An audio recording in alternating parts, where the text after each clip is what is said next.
कहते हैं कि एक गांव में गरीब बेवा औरत थी। उसका एक बच्चा था।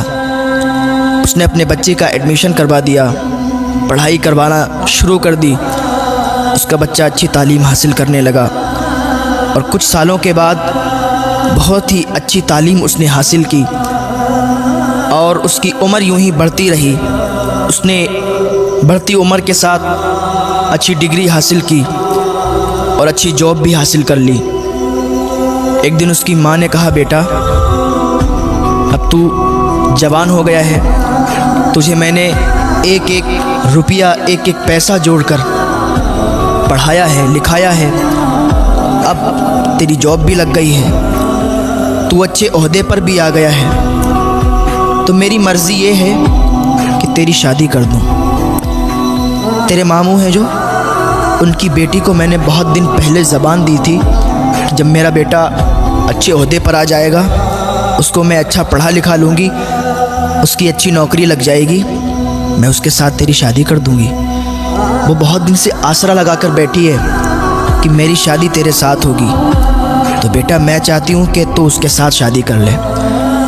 उसके बेटे ने झुंझला के कहा, माँ क्या बात करती हो, उसके साथ गरीब के साथ मेरी शादी आपने लगा दी? आपको मालूम ही नहीं मैंने अच्छी डिग्री हासिल की है?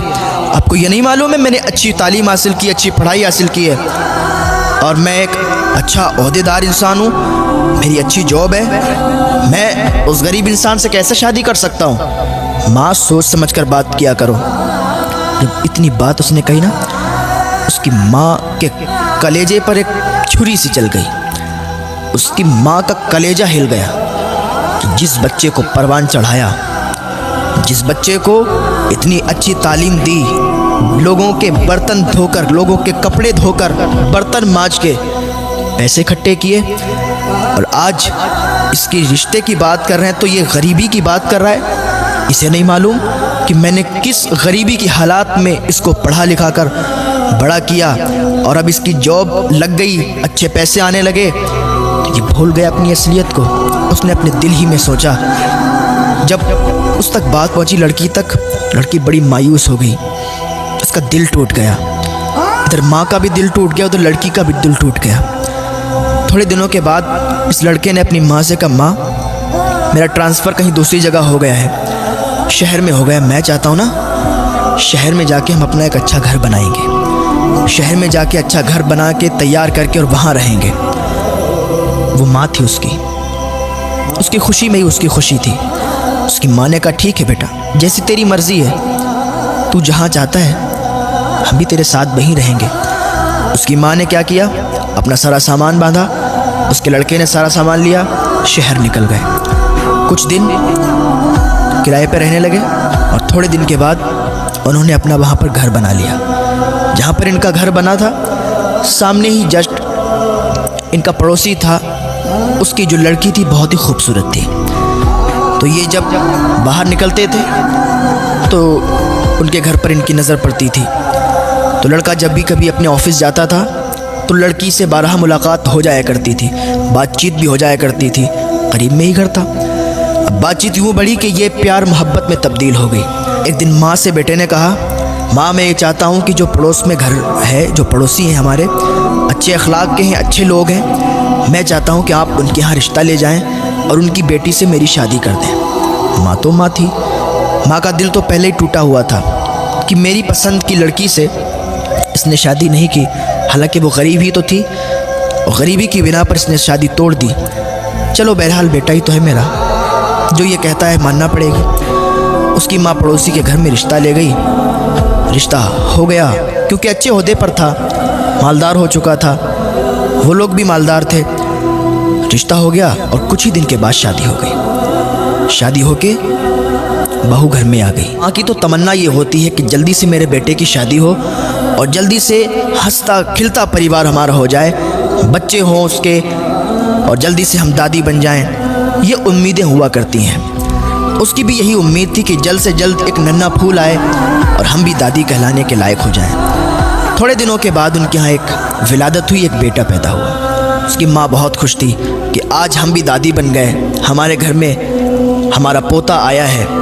दादी बड़ी खुश थी और वो इतनी ज़्यादा उससे मोहब्बत करने लगी अपने पोते से कि नहलाना धुलाना खिलाना पिलाना सब अपने ज़िम्मे इसने ले लिया। एक दिन बहू ने अपने शौहर से कहा, सुनो मेरी एक बात, ये जो तुम्हारी माँ है इसको घर से बाहर निकाल दो। अब इसका रहना मुझे बर्दाश्त नहीं होता है। हर वक्त कहीं इधर से उधर, कहीं खांसना, कहीं कुछ। मैं ये चाहती हूँ कि ये घर से निकल जाए। उसके लड़के ने कहा, क्या बात करती हो, मेरी माँ है, मेरी माँ है, मैं उनको कैसे घर से बाहर निकाल सकता हूँ। लड़की ने कहा, अगर नहीं निकाल सकते हो तो उसे समझा दो कि वो सही बर्ताव करे, सही सलूक करे और ज़्यादा चहल पहल घर में ना रखे। उसके शौहर ने कहा, ठीक है, मैं अपनी माँ को समझा दूंगा। वो माँ जिसने बचपन में उंगलियां पकड़कर इसको चलाया घुमाया कि एक दिन ये हमारा सहारा बनेगा, आज कहता है मैं उसको समझा दूंगा कि इधर उधर ना जाया करे, ज़्यादा बातचीत मत किया करे, शांति के साथ बैठी रहा करे। ये बेटा अपनी माँ के बारे में कह रहा है, अपनी दुल्हन से, अपनी बीवी से। वो बीवी दिखने में तो बहुत अच्छी थी, दिखने में तो हसीन व जमील थी, खूबसूरत थी, लेकिन दिल से साफ़ नहीं थी। थोड़े दिन ऐसे ही हिसाब चलता रहा। एक दिन उसकी बीवी ने कहा, ऐसा है सुनो, अपनी माँ को घर से बाहर निकाल दो, या तो वो रहेगी या तो मैं रहूँगी, अब फैसला तुम्हें करना है, या तो उसे रखो या तो हमें रखो। उसके शौहर ने कहा, ठीक है ऐसा करते हैं, हम किसी रिश्तेदार के यहाँ इनको भी थोड़े दिनों के लिए भेज देते हैं। बेटे ने क्या किया, अपनी माँ को अपने एक रिश्तेदार के यहाँ भेज दिया। उसकी माँ वहाँ रहती रही, काफ़ी दिनों तक रहती रही। जो माँ हो उसको अपने बच्चे की तड़प तो आती है, याद तो आती है कि मेरा बच्चा कैसा होगा, उसका बेटा कितना भी बड़ा हो जाए, कितना भी ओहदेदार हो जाए या कितना भी बूढ़ा हो जाए, माँ की नज़र में बेटा बच्चा ही होता है। उसको याद आई कि मेरा बेटा कैसा होगा, चलो चल के देख लेते हैं। अपने पोते की भी याद आई कि पोते को भी देख लेंगे, बहू को भी देख लेंगे, बहुत दिन हो गए रिश्तेदार के यहाँ। रिश्तेदार भी क्या सोचते होंगे कि यहीं रहने लगी, यहाँ के घर वालों ने निकाल दिया शायद। तो ये ख्याल इनके दिल में आया, घर से बाहर निकल आई और अपने घर पर पहुँची। दरवाज़ा बंद था, दरवाज़ा बंद था, कुंडी लगी हुई थी। दरवाजे पर दस्तक दी, दरवाज़ा खटखटाया, कुंडी खटखटाई, कोई रिस्पॉन्स नहीं आया, कोई आवाज़ नहीं आई। फिर दरवाज़ा खटखटाया, फिर कोई आवाज़ नहीं आई। दरवाज़ा थोड़ा तेज़ी के साथ खटखटाया, अंदर से दरवाज़ा खुला, बहू बाहर निकल के आई। कह, अच्छा तुम हो, मैं तो समझ रही थी पता नहीं कौन है, तुम फिर आ गई। उसने कहा, मैं इसलिए आई हूँ कि मुझे अपने पोते की बहुत याद आ रही थी, मुझे तुम लोगों की बहुत याद आ रही थी। मैंने कहा आप लोगों से मिल लूँ। एक माँ है, अपने ही घर में आने की इजाज़त चाहती है। इतने में उसका बेटा भी आ गया। बेटे ने कहा, माँ अब आ ही गई हो तो फिर आओ अंदर आ जाओ। जब इतनी बात की तो माँ का कलेजा फट गया। ये मेरा बेटा, इसको मैंने अपनी गोद में खिलाया, इसने पेशाब जहाँ पर कर दिया तो उस गीली जगह पर इसे दोबारा नहीं लिटाया, मैं उस जगह पर लेटी और इसे सूखे में लिटाया। लेकिन आज ये अपनी माँ से कहता है कि माँ अगर आ ही गई हो तो आ जाओ। अल्लाह अकबर। माँ का दिल टूट गया, आँख से आंसू निकले, सैलाब की तरह आंसू बहने लगे। माँ अंदर गई, जाके अकेले में सिसकियाँ लेके रोने लगी। या अल्लाह, ये कैसा दिन है, ये क्या मुझे देखना पड़ रहा है। अपनी ही औलाद, अपनी ही माँ को ये कहती है कि अगर आ ही गई हो तो फिर आ जाओ। खैर कोई बात नहीं, माँ ने कहा मेरा बेटा है, कह दिया तो क्या हुआ। थोड़े दिन तक यूं ही चलता रहा। माँ अकेले में सिसकियाँ ले लेके रोती थी। एक दिन उसकी बीवी ने कहा, आज मैं आखिरी बार तुम्हें वार्निंग दे रही हूँ, आखिरी बार तुमसे कह रही हूँ कि अगर तुमने अपनी माँ को ना यहाँ से नहीं निकाला तो ज़िंदगी भर के लिए मुझे भूल जाना, ज़िंदगी भर के लिए मुझे छोड़ देना।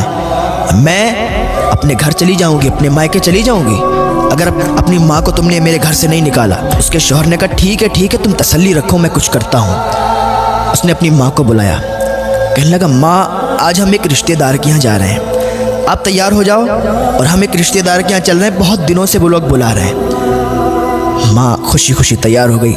मैंने कहा ठीक है, अगर चल रहे हो तो चलो, मुझे कोई एतराज़ नहीं है। माँ तैयार हुई, बेटा तैयार हुआ, बहू तैयार हुई, पोते को तैयार किया और एक गाड़ी में निकल गए। यूँ ही गाड़ी चलती रही और चलते चलते एकदम गाड़ी रुक गई। कहाँ पर? Old house. जब ओल्ड हाउस आया, माँ ने देखा ये ओल्ड हाउस। माँ ने समझ लिया कि यहाँ छोड़ने आए हैं। लेकिन माँ ने अपनी ज़बान से कुछ बात नहीं कही, कुछ नहीं कहा। बेटे ने अपनी माँ से कहा, माँ आज से तुम यहीं रहोगी, आज से तुम यहीं रुकना, यही तुम्हारा घर है। माँ ने कहा ठीक है बेटा, जैसी तुम्हारी मर्ज़ी। माँ को ओल्ड हाउस छोड़कर बेटा वापस आ रहा था। उसको याद आ रही थी कि माँ को छोड़ आए बीवी के कहने पर। ऐसे उसके दिल में ख्याल आ रहे थे कि अभी एक आवाज़ आई। बीबी ने कहा, रुको रुको, गाड़ी को रोको, देखो सामने ट्रक है। इतनी आवाज़ जब उसके कानों में आई, उसने ब्रेक लगाए। जैसे ही ब्रेक लगाए तो एकदम गाड़ी पूरी नाच गई और ट्रक के सामने आ गई और पूरी गाड़ी ट्रक से टकरा गई। गाड़ी चकनाचूर हो गई। उसकी बीवी वहीं पर मर गई और उसके बच्चे को कुछ नहीं हुआ, वो सही और सालिम रहा। और उसके पैर कट गए, वो लंगड़ा हो गया, अपाहिज हो गया। उसको अस्पताल भेजा गया, उसका ट्रीटमेंट करवाया गया। जब वो अस्पताल में था तो अपनी माँ को याद करता था, कहता था, माँ तू कहाँ है, ओल्ड हाउस से जल्दी आ जा। माँ तेरी बहुत याद आ रही है। माँ मैंने तेरे साथ बहुत बुरा किया। माँ मैंने तुझे अपनी बीवी के कहने पर ओल्ड हाउस छोड़ा। मेरी माँ मुझे माफ़ कर दे, तू मुझसे मिलने के लिए आ जा। जब लोगों ने बताया उसकी माँ को तेरे बेटे के साथ ये हाल हुआ, उसकी माँ का कलेजा फट गया। उसकी माँ ने फ़ौरन अल्लाह की बारगाह में हाथ उठा दिए और अपने बेटे के लिए दुआ की और अपने बेटे के पास गई और बेटे से कहने लगी, बेटा तूने मेरे साथ बुरा किया, अल्लाह को ये पसंद नहीं आया। क्योंकि जो माँ को नाराज़ करता है ना, खुदा भी उससे नाराज़ हो जाता है। और जिससे खुदा नाराज़ हो जाता है ना, उस पर ज़रूर खुदा का कहर आता है। क्योंकि अल्लाह तो क़हार व जब्बार है। तूने मुझे नाराज़ किया, अल्लाह भी नाराज़ हुआ और तेरे साथ ये हुआ। बेटा अब मैं तुझसे नाराज़ नहीं हूँ, तो याद रखे माँ को कभी तकलीफ़ ना पहुँचाना, बाप को कभी तकलीफ़ ना पहुँचाना। माँ को कभी परेशान मत करना, बाप को कभी परेशान मत करना। माँ बाप की उम्मीदों पर हर वक्त खरा उतरना।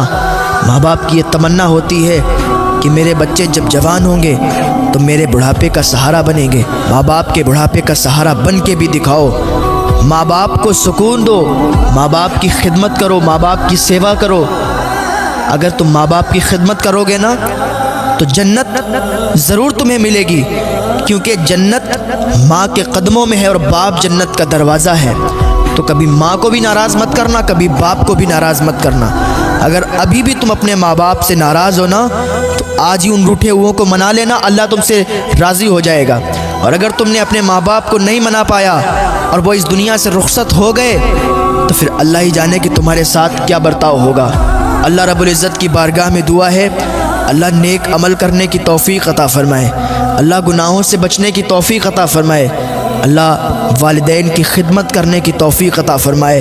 बहुत बड़ा मकाम होता है माँ बाप का, तो माँ बाप की इज़्ज़त करें, उनकी खिदमत करें। जब ये इस दुनिया से चले जाते हैं ना, तो फिर रेशम के तकिए पर भी नींद नहीं आती है। तो माँ बाप की इज़्ज़त करें, उनकी सेवा करें।